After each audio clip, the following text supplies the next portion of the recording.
ब्रह्मरंध्र जो होता है, यहाँ से जीवात्मा का प्रवेश शरीर के अंदर होता है। कहते हैं ना आत्मा कहाँ से घुसती है, तो जो बच्चे का पोला हिस्सा होता है ना, खाली जगह, वहां से जीवात्मा का प्रवेश उसके अंदर होता है।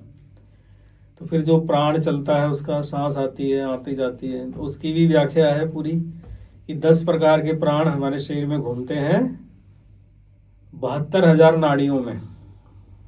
उस नाड़ियों में भी 3 नाड़ी प्रधान होती हैं, इसको सूर्य नाड़ी, चंद्र नाड़ी और सुषुम्ना नाड़ी कहा जाता है। तो जीवात्मा का प्रभाव होता है सुषुम्ना नाड़ी से।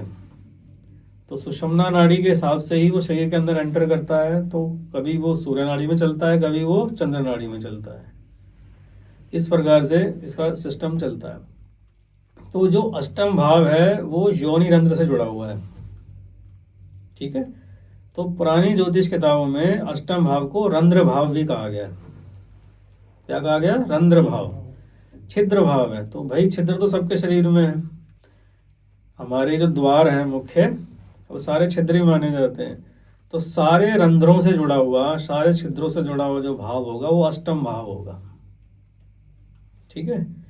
तो हमारे छिद्रों से, या हमारे मान लो कान का छिद्र है, ठीक है, इससे हमें क्या सुनना है जिससे हमारा फायदा हो।